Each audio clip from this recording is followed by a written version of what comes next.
So I got a hard segue to Rolling Stone. Trump's major announcement was a scammy superhero-themed NFT collection. For $99, you can now own a digitally generated image of the former president cosplaying as an astronaut, fighter pilot, sheriff, or red carpet celebrity. I think it's hilarious. His video release was really funny. He goes, hopefully, I'm your favorite president, greater than Lincoln, greater than Washington. And if you buy an NFT, you enter into a sweepstakes for a chance to win a bunch of great prizes like dinner with me. I don't know if it's a great prize, but maybe. But it's what we got. But I think it was funny that he's like, I'm better than Lincoln and Washington, and eating dinner with me might not be a good prize. So look, he's a funny guy. I think what was cringe about this was that people thought he was going to endorse someone for RNC chair. He was going to announce a VP. He was going to put forth a major policy proposal. But instead, he's selling NFTs right around the time FTX collapses. Yeah. And 6 months after NFTs became worthless? Yeah. Yeah, sorry, dude. How many did you buy? Oh, 7.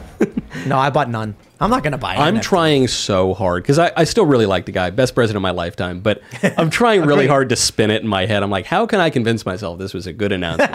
And I can't do it, you know. But the thing that his announcement did demonstrate is something that I have said to Trump's critics for years, which is they say he's an egomaniac narcissist, and I say, yeah, you know, he has his name on buildings. But he has a kind of humility. Like, for instance, he had this comment when he was president. He said, someone accused him of drinking a beer. He said, I've never drunk a beer, okay? I'm probably the only president who can say I've never drunk a beer. It's the only good thing you can say about me. And it was an expression of humility. It was a self-effacing thing, as he is saying here. You know, when he boasts about everything, he's talking like a New Yorker, but he's usually joking. I laughed so hard when he was like, maybe it's not a good prize. I don't know. I'm like, that was masterfully done. He's really good at that kind of stuff. Yeah. I mean, he's getting a lot of pushback, especially from a lot of his supporters today. Oh, I agree. He did tweet, America needs a superhero. Big announcement tomorrow. Here's my Pokemon cards. Buy them. And I'm like, you got to be kidding me. Yeah. And look at this. Look at this. Oh yeah, this is a good video. Look at. He's shooting laser eyes. Infomercial. Hello, everyone. This is Donald Trump. Hopefully your favorite president of all time, better than Lincoln, better than Washington, with an important announcement to make. I'm doing my first official Donald J. Trump NFT collection right here and right now. They're called Trump Digital Trading Cards. These cards feature some of the really incredible artwork pertaining to my life and my career. It's been very exciting. You can collect your Trump digital cards just like a baseball card or other collectibles. Here's one of the best parts. Each card comes with an automatic chance to win amazing prizes like dinner with me. I don't know if that's an amazing prize, but it's what we have. Or golf with you and your friends at one of my beautiful golf courses. Yeah, the prizes actually are great. Like having a cocktail party with your friends at Mar-a-Lago. It's not a bad prize. I mean, that sounds really fun. Dinner with Trump would be extremely interesting, even if you don't like the guy. And playing golf with him, that sounds fun. But $100 gambling chip to hope you win a chance to hang out is like not in this economy. No. I think the whole thing was a mistake. They should be 99 cents each, and he could sell 100 million of them, or 10 million, or 50 million. Why it is like a JPEG. Why do you got to do bump stock Donnie like that, Tim? I thought you liked him. Bump stock Donnie? Yeah, why you got to do him like that? I like the Abraham Accords. I like trying to negotiate peace with North Korea. I like setting timelines for withdrawal from the Middle East. I don't like him for a whole lot of reasons. There's a tweet going around right now, allegedly from Baked Alaska, saying, quote, I can't believe I'm going to jail for an NFT salesman. And, you know, this does bring some interesting comments to where Trump's attention is. He's not on Twitter. Yeah. He's not in the national discourse. He's not making, you know, a lot of strong stances on a lot of the important things happening right now. He's selling $99 NFTs. Now, here's the problem. Almost immediately right after, we have this story. Shatter the left-wing censorship regime. Trump announces 2024 free speech policy. Quote, a sinister group of deep state bureaucrats, Silicon Valley tyrants and activists, and depraved corporate news media have been conspiring to manipulate and silence the American people. This was a very somber and serious statement that came out like right around the time as this NFT announcement. This should have been the major announcement. Of course, and people have been like, wow, Trump's getting serious. Well, what's the announcement? He's promising he's going to do something when he becomes president of the United States. That doesn't really change it. It's a politician making promises. It doesn't really change anything. Yeah, that's a good point. But the point is, Donald Trump has an announcement to make. Yeah. And at the very least, it would have been of political nature, not selling NFTs.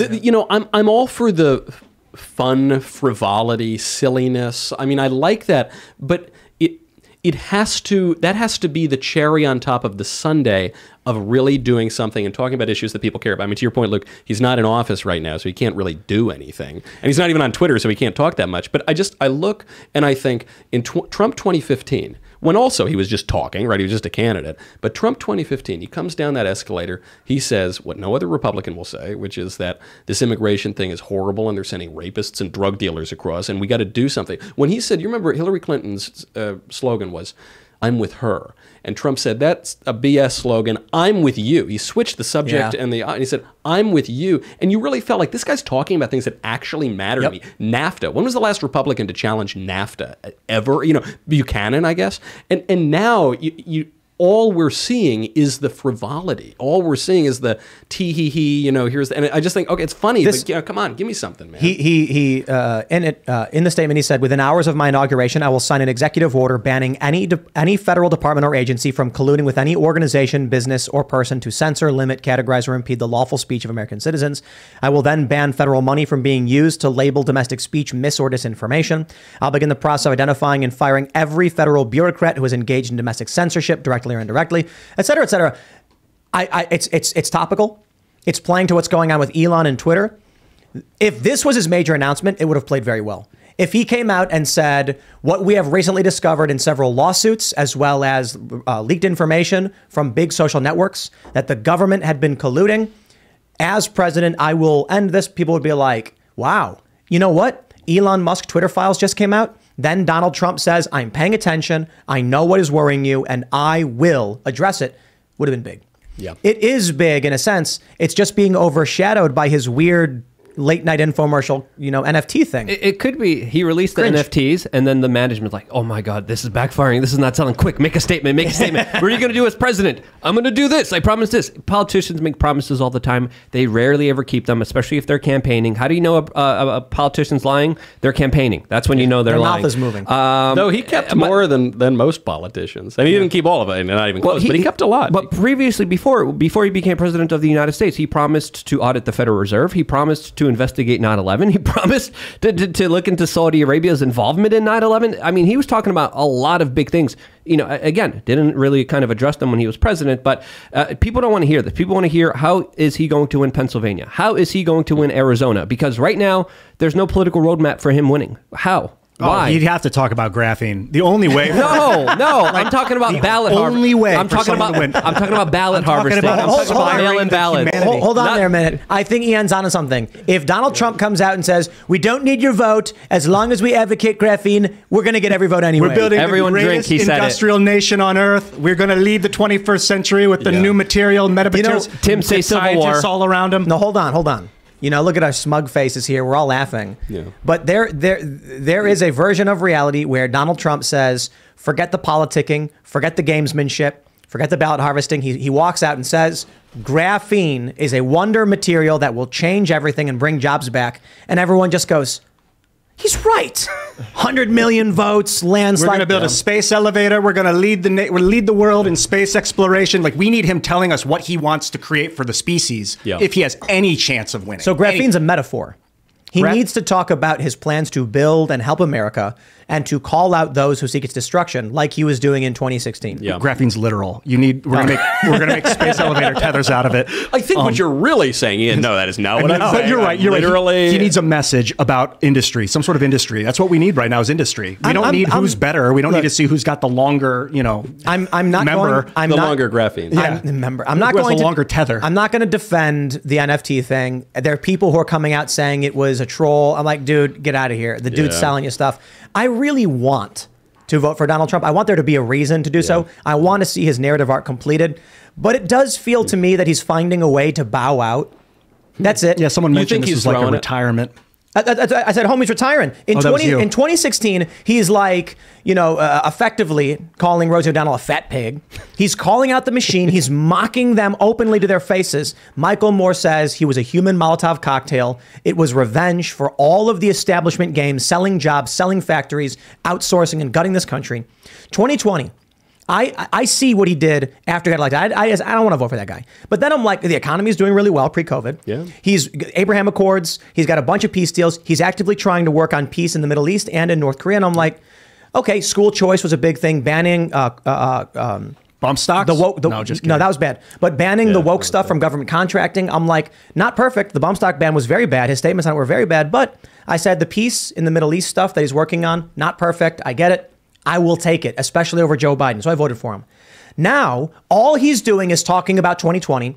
He's tweeting about it. He's truthing about it nonstop, selling NFTs, and we get only tiny morsels of some kind of policy position. So I'm just like, dude, you had me with the 2020 campaign. I can now see what in 2016 worked. Why is it that now, as we enter 2024, he's giving us his garbage? Hey, no. He's also telling us to get vaccinated. So remember to do that, folks. Well, this is, Ron DeSantis is what I know that some people don't like Ron DeSantis, or they used to like Ron DeSantis, but now they don't like Ron DeSantis because Trump is running.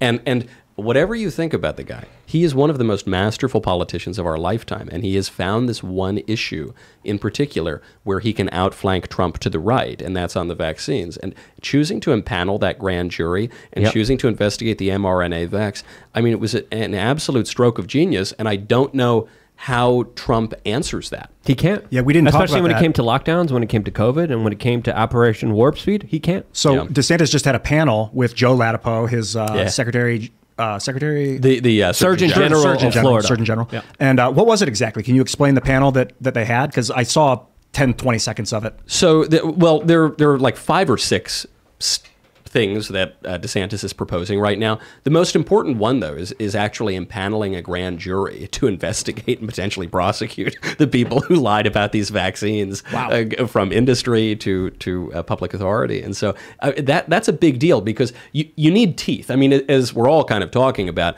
it's one thing to make a promise on a campaign trail or to send a tweet, but if you're actually holding people to account for deception and fraud and crimes, those are the kind of results that people want. Thanks for watching this clip from the Timcast IRL podcast. Hang out with us live Monday through Friday at 8 p.m. and become a member over at timcast.com for uncensored, members-only shows exclusive. Thanks for hanging out, and we'll see you all next time.